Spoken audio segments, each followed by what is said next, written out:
We begin with breaking news.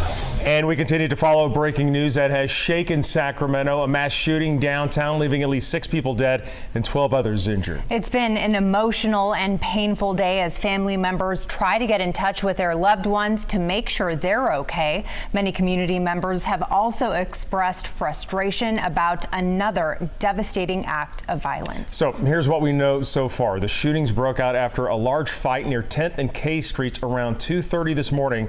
3 men and women were killed. Again, 12 others were hurt, and at least 4 of them have life-threatening injuries.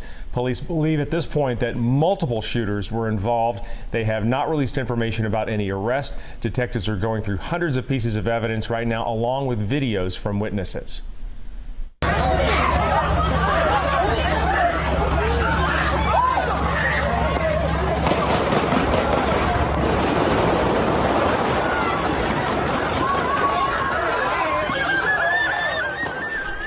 And this video was from 916 time. So first you see that large group of people. Someone pushes someone else onto the light rail tracks. The gunfire begins and dozens of people start running. Then that's when you hear rapid fire.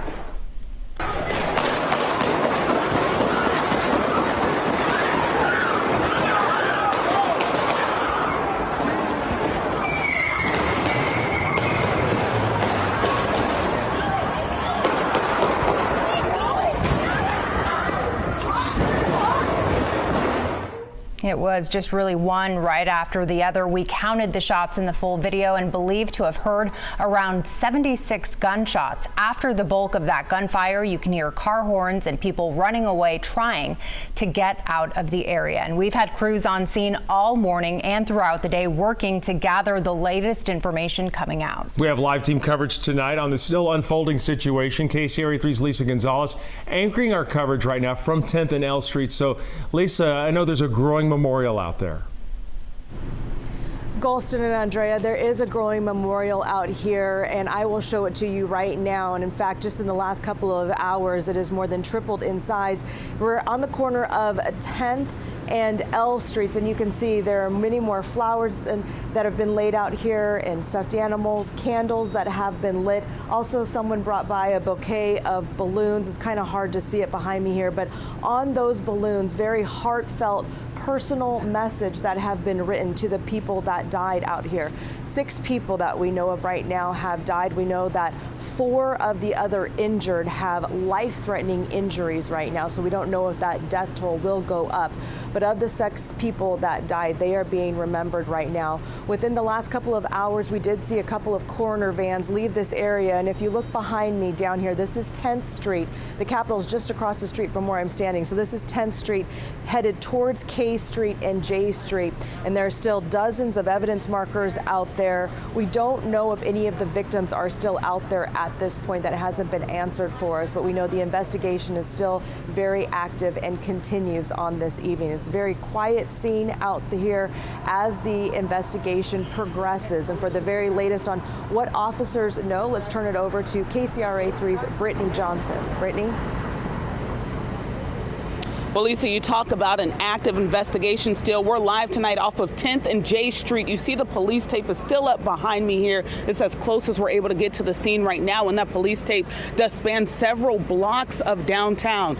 Tonight, authorities have only identified one of the victims, and there's still no word on who may have done this. 2 o'clock Sunday morning. At least 70 gunshots rang through the streets of downtown Sacramento. Dozens of people ran for cover. Sacramento police officers rushed to the scene. Officers began to give medical aid, including CPR, to the victims that they found. And at the same time, worked to stabilize the scene and learn what they could about the crime. What we know tonight, a large fight on the streets of 10th and K, then the shooting. At least 18 people hit by gunfire, 6 of them dead. Sacramento police confirm investigators are searching for multiple shooters. A stolen handgun also recovered from the scene.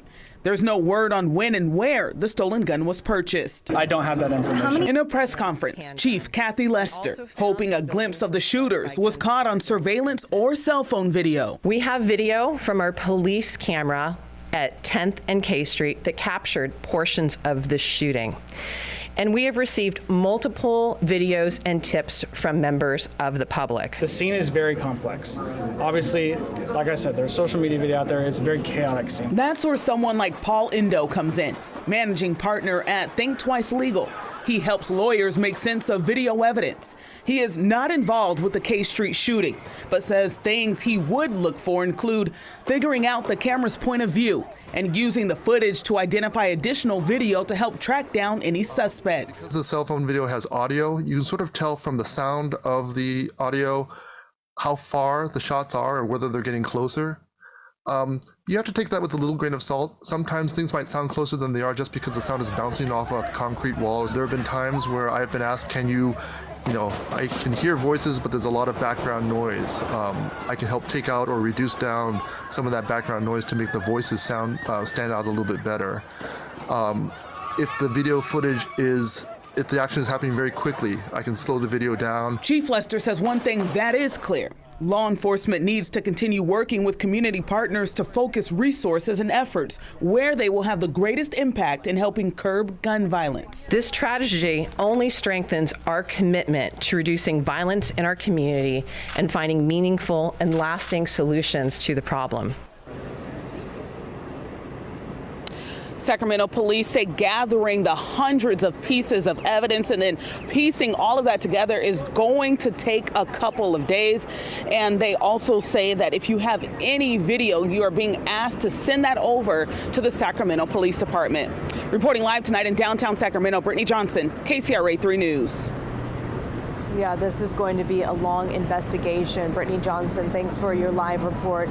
President Biden releasing a statement today about this mass shooting here in Sacramento. The commander-in-chief releasing a statement saying in part, quote, "Today, America once again mourns for another community devastated by gun violence. In a single act in Sacramento, 6 individuals left dead and at least a dozen more injured. Families forever changed. Survivors left to heal wounds, both visible and invisible." The president goes on to say, quote, "But we must do more than mourn. We must act. That is why my administration has taken historic executive action to implement my comprehensive gun crime reduction strategy, from standing up gun trafficking strike forces to helping cities across the country expand community violence interventions and hire more police officers for community policing." End of quote from the president. Governor Newsom also releasing a statement today, and it's saying, quote, "Sadly, we once again mourn the lives lost and for those injured in yet another horrendous act of gun violence. Jennifer and I send our heartfelt condolences to the family, friends, and to the wider community impacted by this terrible tragedy. As it is early in this investigation, my administration will continue to work closely with local and state law enforcement as we monitor the situation. What we do know at this point is that another mass casualty shooting has occurred, leaving families with loved ones, multiple individuals injured, and a community in grief. The scourge of gun violence continues to be a crisis in our country, and we must resolve to bring an end to this carnage. End of quote from Governor Gavin Newsom. Now, we are still learning more about the 6 people who were killed and the 12 injured. Again, 4 of those injured have life-threatening injuries. They're in the hospital right now. One of the victims that was killed, one of the 3 men, was Sergio Harris, and we will hear from his mom in a moment. Families, though, are grieving. They're searching for answers in the death of their loved ones. And Brittany Hope joins us live now from where people held a vigil earlier tonight, mourning the loss of all of the people involved in this shooting. Brittany? Absolutely. So, Lisa, we're here at K and 9th Street right now. If you can believe it, it's already been 20 hours since Sacramento's largest mass shooting in history. You can see clearly behind me plenty of police and investigators still here, and the caution tape is still up. But now family members and community members are reaching that next stage of mourning and grief, and you can see some candles that have been set up here. Again, this is on the corner of K and 9th that have just been set up. We have some flowers and balloons there as well. This isn't the only place. I know Lisa has a memorial where she is on 10th and L. We have one here at K and 9th. But earlier we saw humans gathering for an in-person vigil, and we have some video of that. This started at just around 7 o'clock tonight. This was at Cesar Chavez Park, just 3-4 blocks from where we are. So that's really on the corner of 10th and J Street. There were people who came from across the region to come to this vigil. They said they were watching the news. They didn't really know what to do, but they wanted the families of the victims to know that they were being supported. So moms who demand action were there. It's a gun violence advocacy group. A local reverend was there. You can see community members bringing flowers. We actually spoke to one couple who drove all the way from Stockton, didn't know the victims, but just couldn't believe that this happened. Usually you kind of hear this stuff happening in other parts of the country, and now it's here, and it's sad. You know, it's really sad that people are trying to get out, trying to do things, and then all of a sudden stuff like this happens. You know, innocent people, their lives are all torn apart right now. Found a lot of the family members down, trying to process what had happened, talked to a number of the victims' loved ones, and we all just kind of supported each other and loved on each other and hugged each other and tried to do everything we could. And the man you just heard from wearing those glasses, he's actually a teacher at a school in Natomas. That school was where, if you remember, a few months ago, a father had killed his 3 daughters here in Sacramento. So he's now seeing gun violence happen twice within his community. He's also a bartender here in Midtown as well. So he has 2 jobs. But that's really a sense of the crowd who was out there tonight.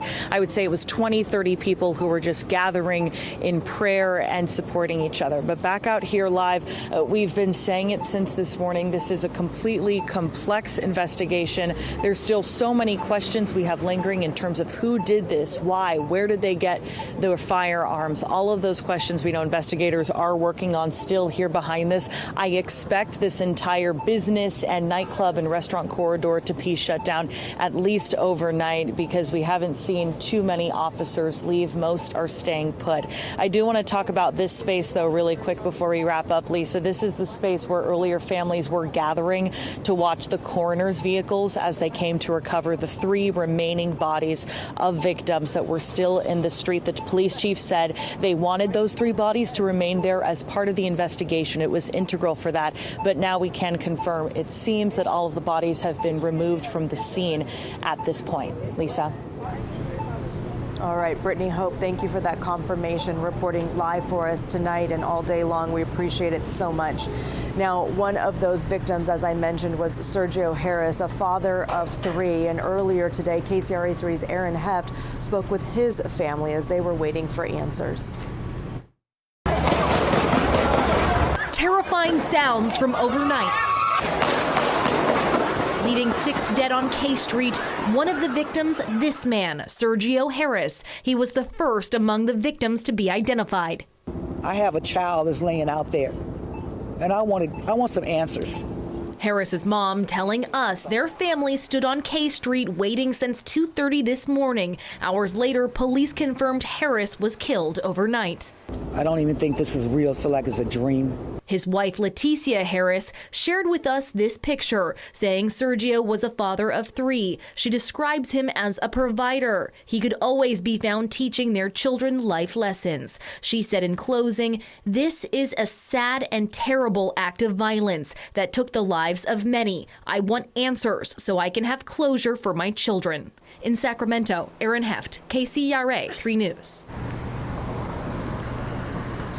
Yeah, and the grieving and the mourning process just beginning, not only for the families of these victims, but their friends in this community. And even though Sacramento is big, it is a small town in many respects, and that people are really tight-knit, and it is a close-knit community, especially that people that work in the industry that serve everybody that comes down here. It's just a very, very difficult time. So we'll continue to monitor the very latest information coming out of downtown Sacramento and the crime scene. Andrea and Golston, back to you for now.